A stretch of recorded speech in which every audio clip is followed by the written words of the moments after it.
గణాధిపతయే నమః. ఓం గురుభ్యో నమః. ఓం శ్రీమాత్రే నమః. పరమేశ్వర స్వరూపమైనటువంటి జ్యోతిష, వాస్తు మరియు ఇతర అనేకమైనటువంటి శాస్త్రములను మనకు అందించినటువంటి మహర్షులకి నమస్కారం. హయగ్రీవ హయగ్రీవ హయగ్రీవేతియోపదేత్ తస్య నిస్సరతే వాణీ జనుకన్యా ప్రవాహవత్. అరుణాం కరుణాతరంగితాక్షీం ధృతపాశాంకుశపుష్పబాణచాపాం అనిమాదిభిరావృతాం మయూకైః అహమిత్యేవ విభావయే భవానీం. శ్రీమాత్రే నమః.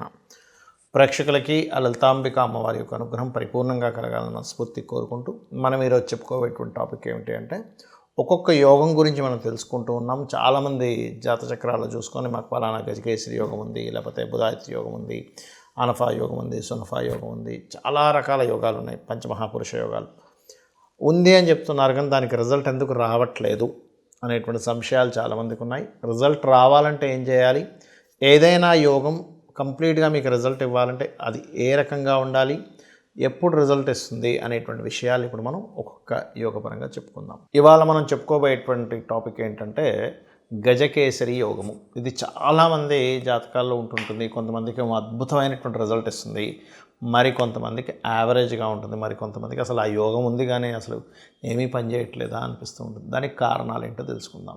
మొట్టమొదటిగా అసలు గజకేసరి యోగం అంటే ఎలా చూస్తారు దాన్ని అంటే, గురువు మరియు చంద్రుడు వీటి వల్ల ఫామ్ అవుతుంది. ఈ గురువు మీకు జన్మరాశి చక్రంలో ఎక్కడున్నా కూడా ఎక్సెప్ట్ మకరంలో ఉన్నప్పుడు, ఎందుకంటే మకరంలో గురువు నీచ పొందుతాడు. నీచ పొందినప్పుడు ఆ గజకేసరి యోగం ఇచ్చే రిజల్ట్ పెద్దగా ఇవ్వదు. ఇక్కడ గురువు నీచపడ్డప్పుడు, చంద్రుడు ఇక్కడ నీచపడ్డప్పుడు, అంటే చంద్రుడు ఇక్కడున్నా మీకు గజకేసరి యోగంలో ఉండేటువంటి బలం పూర్తిగా తగ్గుతుంది. Point number 1. రెండవది, అసలు గజకేసరి యోగం ఎలా చూడాలి అంటే, మీకు ఉదాహరణకి గురువు ఇక్కడ ఉన్నాడు అనుకోండి, కాసేపు మేషంలో గురువు ఇక్కడ నుంచి 4వ స్థానం అంటే 1, 2, 3, 4 ఇక్కడ చంద్రుడు ఉన్నాడు. ఇది గజకేసరి యోగం. ఇంకొకటి కూడా ఉంది, గురువు ఇక్కడ ఉన్నాడు 1, 2, 3, 4తో పాటు 5, 6, 7 అంటే సప్తమ స్థానం, ఎగ్జాక్ట్లీగా 7వ స్థానంలో ఉన్న గజకేసరి యోగం. ఇక్కడ నుంచి దశమ స్థానం అంటే ఇది గురువు నుంచి 10th హౌస్ చూడండి, 1, 2, 3, 4, 5, 6, 7, 8, 9, 10 గజకేసరి యోగం. అలానే గురువు ఇక్కడే ఉండాలని రూల్ ఏం లేదు, ఇక్కడ ఉండొచ్చు. ఇక్కడ ఉన్నప్పుడు చంద్రుడు ఇక్కడ ఉంటాడు, ఇక్కడ ఉన్నప్పుడు చంద్రుడు ఇక్కడ ఉంటాడు, ఇక్కడ ఉన్నప్పుడు చంద్రుడు ఇక్కడ ఉంటాడు, లేదా కలిసి ఉన్నా కూడా, ఈ రెండు కలిసి ఉన్నా. దీన్ని గురువు నుంచి కేంద్రంలో చంద్రుడు ఉంటే గజకేసరి యోగం అంటారు. రైట్. దీనివల్ల కలిగే రిజల్ట్ ఏమిటి, మెయిన్గా కలిగే రిజల్ట్ వీళ్ళకి మానసికంగా బలం ఎక్కువగా ఉంటుంది. ఎందుకు అంటే, చంద్రుడు మనసుకు కారకుడు, చంద్రమా మనసో జాతః. గురువు ఏ గ్రహానికి సంబంధం కలిగితే ఆ గ్రహానికి బలాన్ని ఇస్తాడు. ఇప్పుడు చంద్రుడు బలం పెరిగింది అంటే మానసిక స్థితి వీళ్ళకి చాలా స్ట్రాంగ్గా ఉంటుంది. చంద్రబలం అంటే ఆనందంగా ఉంటారు. మ్యాక్సిమం వీళ్ళు ఆనందాన్ని ఇచ్చేటువంటిది మనసు ప్రధానంగా. చూడండి, మనం ఎక్కడికైనా వెళ్ళాలి, నా మనసు బాగాలేదు నేను రాలేమంటాం. ఎందుకు, మనసుకేమైంది, మీరు రావచ్చుగా అంటే, అబ్బా నా వల్ల కాదండి, సినిమాకి రమ్మన్నా రాలేం. ఎందుకు అంటే చంద్రుడు బలాన్ని తగ్గించాడు. అలాంటి చంద్రుడు గురువుతో కలిసి అంటే ఫస్ట్ బ్రహ్మాండమైనటువంటి రిజల్ట్ ఇస్తాడు. గురువు నుంచి 4వ స్థానంలో ఉన్నా కూడా ఇది గజకేసరి యోగం. గురువు సప్తమం నుంచి చూస్తున్నా. అయితే ఇక్కడ మనకు చిన్న ఎగ్జాంపుల్ ఏంటంటే, ఒక్కొక్కసారి ఇలా ఉంటుంది, ఇక్కడ గురువు ఇక్కడ చంద్రుడు ఉంటాడు, గజకేసరి యోగం అంటాం. కానీ గురువు వక్రిస్తే యోగా ఈజ్ క్యాన్సిల్డ్. ఇది మనం తెలుసుకోవాలి. గురువు వక్రగతిలోకి వెళ్ళినప్పుడు ఏమవుతుంది, ఇక్కడ ఉండే గురువు యొక్క బలం తగ్గింది, వెనక్కి వెళ్ళింది, వెనక పడుతుంది దృష్టి, షష్టాష్టకాల్లో పడతారు. అంటే మీరు ఆ గురువు ఎలా ఉన్నాడో తెలుసుకోవాలి. అది ఇక్కడ చంద్రుడితో కలిసి ఉన్నా, 4లో చంద్రుడున్నా, 7లో చంద్రుడున్నా, ఇక్కడ చంద్రుడున్నా కూడా వక్రిస్తే మాత్రం ఆ గజకేసరి యోగం క్యాన్సిల్ అయినట్టే గుర్తుపెట్టుకోండి. రెండవ పాయింట్, ఎందుకంటే గజకేసరి యోగం ఉందని ఎలా తెలుసుకుంటామో, గజకేసరి యోగం ఉంది కానీ అది క్యాన్సిల్ అయిందో కూడా తెలుసుకోవాలి. క్యాన్సిల్ అయిందా, పనిచేస్తుందా లేదా అని. ఉదాహరణకి ఈ గురువు చంద్రుడు ఇలా కలిసి ఉన్నారు, కానీ ఈ రెండింటికి మధ్యన పాపకర్తరి పడింది. అంటే ఇక్కడ ఒక శని, ఇక్కడ ఒక రాహువు ఉన్నారనుకోండి కాసేపు. పాపకర్తరి అంటే ఏ గ్రహాలు, గురువు రాహువు శని, లేకపోతే రాహువు రవి, కుజుడు శని, కుజుడు రాహువు అండ్ కేతువు శని, ఇట్లా కొన్ని కాంబినేషన్స్ ఉంటాయి. పాపగ్రహాల మధ్యన పడితే దాన్ని పాపకర్తరి అంటారు. అప్పుడు కూడా మీకు గజకేసరి యోగం చూడడానికి ఉంటుంది కానీ పెద్దగా యోగాన్ని ఇవ్వదు. అక్కడ ఒక మంచి పొజిషన్లోకి వెళ్ళడానికి, అందరిలో ఒక ఆకర్షణగా నిలబడడానికి వీటన్నిటికీ పనికొస్తుంది గజకేసరి యోగం. కానీ ఇలా ఎప్పుడైతే గజకేసరి యోగం ఇవ్వాల్సినటువంటిది స్ట్రక్ అయిపోయిందో అది ముందుకు వెళ్ళదు. అంటే ఎలా అంటే చిన్న ఎగ్జాంపుల్ చెప్తా చూడండి.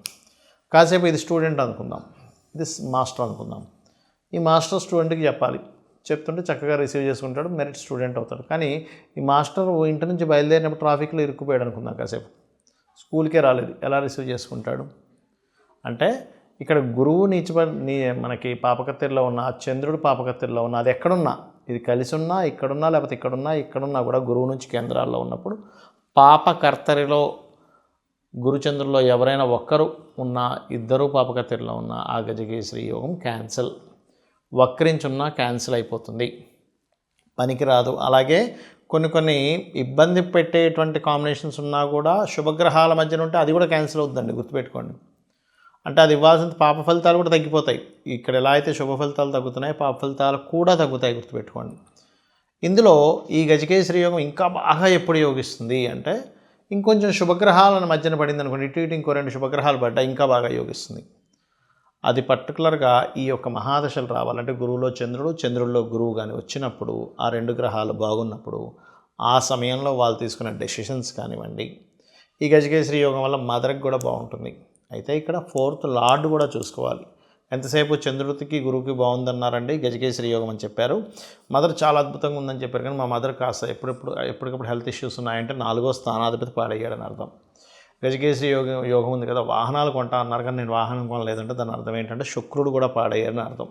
అంటే ఒక యోగం యోగించాలి అంటే ఆ యోగంతో పాటు తత్సంబంధించినటువంటి గ్రహం కూడా స్ట్రాంగ్గా ఉండాలి, అప్పుడే ఆ యోగం యోగిస్తుంది. ఇది గుర్తుపెట్టుకోండి.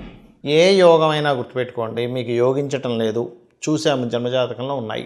ఫస్ట్ మీరు గుర్తుపెట్టుకోవాల్సింది ఏంటంటే ఆ యోగానికి పాపగ్రహ సంబంధం ఉందా, అది చూసి దాన్ని రికగ్నైజ్ చేసి ఏ పాపగ్రహాల మధ్యనైతే ఆ యోగం ఏర్పడి ఇబ్బంది పడిందో ఆ పాపగ్రహ సంబంధించినటువంటి దాన్ని మీరు ఆ గ్రహాలకు దీపారాధన చేయండి. ఖచ్చితంగా ఆ ఇరుక్కుపోయినటువంటి యోగం ఉన్నటువంటిది ఏదైతే స్ట్రక్ అయిపోయిందో దాన్ని బ్లాక్డ్ భాగ్యచక్ర అంటారు. మీకు భాగ్యం ఉంది కానీ స్ట్రక్ అయిపోయింది, ఏం లాభం? అలా అనమాట. సో ఫస్ట్ దానికి చేసుకోవాలి. రెండవది, ఎప్పుడూ కూడా యోగం ఉంటుంది కానీ ఒక్కోసారి చిన్నప్పుడు అయిపోతుంది. అంటే ఉదాహరణకి ఏ బుధాదిత్య యోగం ఉందనుకుందాం, కాసేపు ఇక్కడ రవి బుధుడు కలిసి సింహంలో ఉన్నారు, బుధుడు రవి కలిసి ఇక్కడ ఉన్నారు. చిన్నప్పుడే ఏ రవి నక్షత్రంలోనో బుధ నక్షత్రంలో పుట్టి అయిపోయింది ఆ దశ. చిన్నప్పుడు పుట్టినప్పుడే, పెద్ద అయిన తర్వాత చూపిస్తుంటారు ఆస్ట్రాలజర్స్కి, మీకు బుధాదిత్య యోగం ఉందండి అంటాం. యోగం ఉంది కానీ దాని ఫలితం ఎంత వస్తుంది? కొంతే కనిపిస్తూ ఉంది. జస్ట్ రెప్యుటేషన్గా ఉండడం, లైఫ్లో కొద్దిగా చదువు విషయంలో బాగుండడం, ఇట్లాంటివి. ఫాదర్ ఒక బిజినెస్ రిలేటెడ్ వాటిలోకి వెళ్ళడం, ఇవన్నీ చెప్తూ ఉంటాం. కానీ ఇక్కడ అందాల్సినంత అందట్లేదంటే దాని అర్థం ఏంటంటే చిన్నప్పుడు ఎప్పుడో అయిపోయింది, లేదా ఏ 110 సంవత్సరాలప్పుడో వస్తుంది దానికి సంబంధించిన దశ. అప్పుడు కూడా మీకు పెద్దగా కనబడదు దాని రిజల్ట్ అనేటువంటిది. ఎలా అంటే ఒక ఎమ్మెల్యేనో ఎంపీనో సీఎంఓ పిఎంఓ ఉన్నారు, వాళ్ళ హయాములో వాళ్ళకి అన్ని లాంఛనాలు ఉంటాయి కానీ వాళ్ళు సీట్లో లేనప్పుడు ఎలా ఉంటాయి చెప్పండి? ఉండవు కదా. అలాగే ఒక యోగం ఏర్పడినప్పుడు ఆ మహాదశ చిన్నప్పుడు అయిపోయినా ఎప్పుడో ముసలయ్యాక వస్తుందా దాని ఫలితం ఉండదు. కనీసం ఆ దశ అంటే ఆ జీవుడికి కనీసం ఒక 20-30 సంవత్సరాల్లో ఆ దశ ఉండాలి.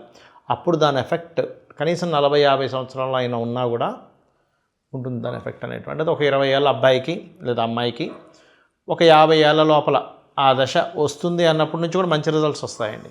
ఎట్ ద సేమ్ టైం పాప సంబంధించిన కూడా అంతే. ఏదైనా ఒక యాక్సిడెంట్ యోగం ఉంది జన్మజాతకంలో, చిన్నప్పుడు అయిపోయింది ఆ దశ, యాక్సిడెంట్ యోగాలు పెద్దగా జరగవు. అదేవిధంగా యాక్సిడెంట్ యోగం ఉన్న మహాదశలు నడుస్తున్నాయి అదే టైంలో, అప్పుడు యాక్సిడెంట్ యోగాస్ అవుతాయి. అంటే ఎప్పుడైనా సరే గుర్తుపెట్టుకోండి, యోగము అంటే ఒక ప్లానెట్ ఇంకో ప్లానెట్తో కలవడం, ఒక ప్లానెట్ ఒక నక్షత్రంలో ఉండడం, ఒక ప్లానెట్ వెళ్ళి ఒక రాశిలో ఉండడం యోగము అంటారు. ఆ యోగం మీకు ఎప్పుడు సిద్ధిస్తుంది అంటే దానికి ఉన్నటువంటి బలాన్ని బట్టి అది సిద్ధిస్తుంది, దానికి ఉండేటువంటి మహాదశని బట్టి అది సిద్ధిస్తుంది. అది చిన్నప్పుడు అయిపోయిన మహాదశ ఎప్పుడో 110-120 సంవత్సరాలకు వచ్చినా సిద్ధించదు. దీంతోపాటు ఇంకొక ముఖ్యమైన విషయం ఏంటంటే ఇక్కడ అది ఏ యోగం అయితే ఉందో దానికి సంబంధించినటువంటి పని మీరు చేస్తుంటే కూడా అది సిద్ధిస్తుంది. అంటే ఉదాహరణకి ఏ బుధాదిత్య యోగం ఉంది, రాజకీయ సంబంధించిన వాటిలోనో మెడికల్ రంగాల్లోనో ఉన్నారు, అప్పుడు సిద్ధిస్తుంది. గజకేసరి యోగం ఉంది, మీరు ఏ ఫుడ్ రిలేటెడ్ దాంట్లోనే మీకు ధనయోగం ఉంది, అప్పుడు సిద్ధిస్తుంది. లేకపోతే ఇంకోటి రకరకాల యోగాలు, అనఫా యోగం, సునఫా యోగం, వాటి బట్టి మనం తెలుసుకుంటూ ఉండాలి. శ్రీమాత్రే నమః.